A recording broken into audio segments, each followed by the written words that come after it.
Au milieu du champ de bataille jonché de cadavres de monstres blindés, un seul colosse restait, rugissant de rage et de douleur. Irkhan, sous la pluie, se tourna pour lui faire face et fonça avec une vitesse fulgurante. Avec un sourire glacial, il lui demanda s'il était triste de voir tous ses subordonnés anéantis.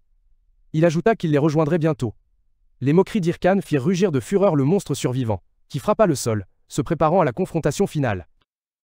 Irkhan se tenait face à l'ogre à casque de niveau 80, se préparant à un combat à mort. À une distance sûre, un groupe de joueurs observait. L'un d'eux était encore sous le choc de la bataille précédente. Les autres étaient inquiets, pensant que même Irkhan aurait du mal à gérer ce monstre. Soudain, un joueur reconnut un coéquipier du clan Thune et lui dit de prêter attention aux yeux de l'ogre. En regardant de plus près, ils découvrirent que ses yeux alternaient entre le noir et le rouge. C'est la caractéristique d'un monstre corrompu lié à la quête principale, et sa puissance est généralement 3 fois supérieure à celle des monstres ordinaires. Irkhan se jeta à l'attaque de l'ogre à casque. Il le trouva assez robuste, bien supérieur aux subordonnés déjà éliminés. De loin, le groupe de joueurs paniqua. L'un d'eux s'empressa d'avertir Irkhan de ne pas s'approcher de la créature. À ce moment précis, l'ogre à casque rugit de fureur. Son corps commença à émaner une aura sombre et terrifiante. Ses yeux rougeoyants brillèrent, puis il fonça droit sur Irkhan à une vitesse effrayante. De loin, un joueur anonyme observait, le visage rempli d'anxiété, considérant la situation désespérée, et que même le masque de Hao ne pourrait maîtriser le monstre. Contrairement à cette panique, Irkhan se montrait prêt à agir. Une aura de puissance bleue intense surgit et l'enveloppa. Il brandit son épée, concentrant l'eau, énergie en un tourbillon magique aveuglant, puis défia l'ogre de tenter d'arrêter son assaut. Immédiatement, toute la puissance fut libérée en une frappe dévastatrice, créant un gigantesque faisceau de lumière qui fonça droit sur le helm ogre. En un instant, le corps d'Irkhan toucha doucement le sol. De loin, le groupe de joueurs était complètement abasourdi par la rapidité du résultat. L'un d'eux ne pouvait toujours pas croire qu'Irkhan avait réellement gagné. Pendant ce temps, une série de messages système apparurent, confirmant qu'Irkhan avait vaincu avec succès l'ogre à casque, recevant de l'or, des points d'expérience et gagnant un niveau. Debout sur le corps en train de disparaître du monstre, il trouva que ce combat était assez facile et commença à réfléchir à la prochaine étape.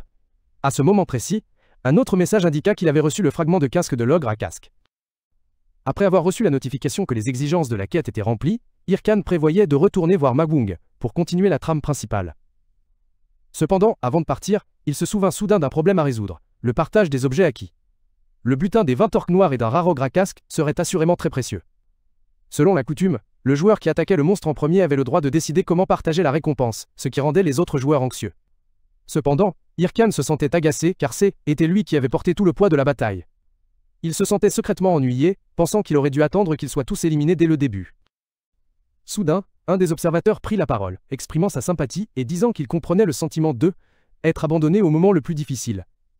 Ces mots surprirent légèrement Irkhan. Immédiatement après, un autre joueur du groupe s'avança également, expliquant que son corps avait agi de lui-même après avoir entendu la voix d'Irkhan. Cette personne, au nom de tout le groupe, le remercia, affirmant que leur vie avait été épargnée grâce à lui. Irkhan reconnut silencieusement leur gratitude, même si son cœur restait méfiant. Cependant, l'atmosphère changea rapidement lorsque le joueur initial déclara qu'il ne pouvait pas le laisser partir si facilement. La tension les envahit, et un sourire froid et tranchant apparut discrètement sur les lèvres d'Irkhan.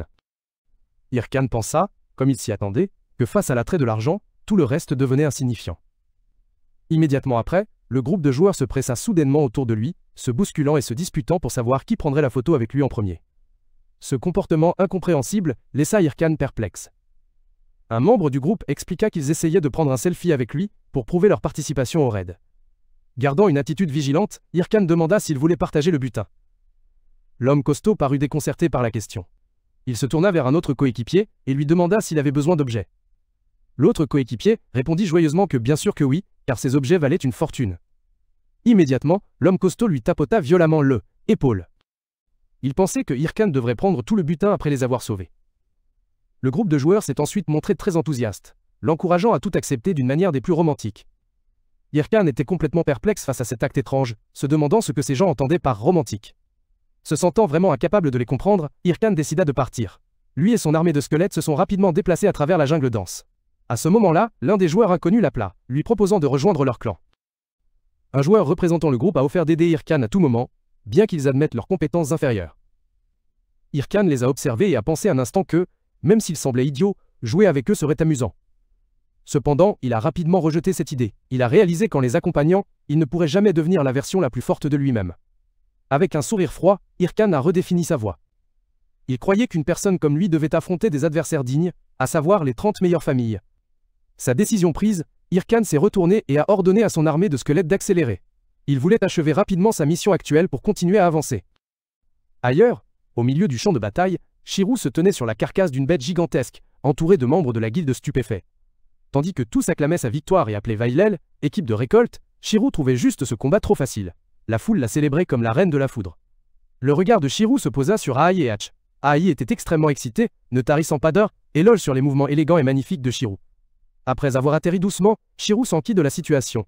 Hatch rapporta sérieusement qu'ils avaient 2 nouvelles informations à communiquer.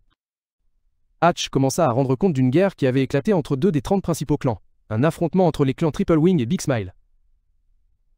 La cause provenait d'une altercation entre un officier de Big Smile et un membre de Triple Wing, S, étant croisés accidentellement lors d'un raid. Depuis, les 2 camps avaient investi des ressources colossales dans ce conflit, le clan Big Smile étant celui ayant subi les plus lourds dommages. Shirou jugea insensé de déclencher une guerre à ce stade crucial de la quête principale, et Hatch s'empressa d'acquiescer à son avis. Elle exprima le souhait que l'un des 2 clans s'effondre après ce conflit. Elle s'enquit ensuite de la seconde nouvelle, laissant Hatch perplexe et gêné. Hatch a rapporté à Shirou que le masque Ao avait vaincu l'ogre Home. Au lieu de se mettre en colère, Shirou a simplement souri, réalisant que leur rival avait toujours une longueur d'avance dans l'intrigue principale. Cette réaction a stupéfié Hatch, tandis que Ai se frottait joyeusement contre elle. Ne voulant pas laisser leur rival prendre trop d'avance, Shirou a décidé qu'il devait accélérer. Elle a ordonné à la guilde des chasseurs de foudre de s'emparer du chapitre 2 de l'intrigue principale, et leur a demandé d'aller voir Mawung pour leur prochaine mission. Irkan se retrouva soudainement devant Aimbri et fut extrêmement choqué. De l'est être appelé disciple. Aimbri expliqua avoir entendu Mawung raconter comment Irkan avait bien accompli ses missions, et qu'il avait donc décidé de lui remettre l'anneau de la société secrète en signe de reconnaissance. C était un objet unique aux statistiques exceptionnelles. Cependant, Irkan N était pas du tout heureux. Il se sentait frustré que les choses, qui se déroulaient si bien, aient soudainement pris une tournure inattendue. Il se remémora la conversation précédente, dans la cabane de Mawung. À l'époque, Irkan avait été très enthousiaste, et avait rapidement accepté de rejoindre la société secrète. Mawung l'avait averti de bien y réfléchir, car devenir membre signifiait devoir être prêt à affronter le danger. Malgré cela, Irkan avait résolument accepté sans la moindre hésitation. Irkan assura Mawung qu'il était prêt à affronter les forces du mal. Cependant, son véritable objectif était d'obtenir l'anneau qui augmenterait sa puissance après être devenu membre de la société secrète.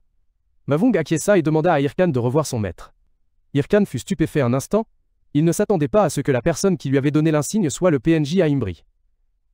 Il savait bien que cette personne ne lui donnerait jamais l'objet facilement, et qu'elle lui tendrait un piège. Irkan s'inclina jusqu'au sol, affichant d'abord une attitude suggérant que son abaissement ne serait pas toujours efficace. Cependant, il admit vite que la récompense était trop belle pour être refusée, et demanda à Aimbri de la lui accorder. Aimbri se montra très amusé par ce revirement. Le visage de Irkan devint écarlate de honte et de colère. Après avoir réprimé un sourire, Aimbri annonça qu'en tant que nouveau membre de la société secrète, Irkan recevrait sa prochaine mission. Il expliqua que Irkan avait besoin d'une tâche pour devenir plus fort. Tout en parlant, Aimbri invoqua un objet lumineux et déclara que sa prochaine destination serait la zone de guerre. Irkan leva les yeux, le visage stupéfait, incapable de croire ce qu'il venait d'entendre. Conformément aux directives de la mission, Irkan a posé le pied dans ce qu'on nommait la zone de guerre. La vue le sidéra. Au cœur des constructions dévastées, une bataille de grande ampleur se déroulait avec une férocité extrême.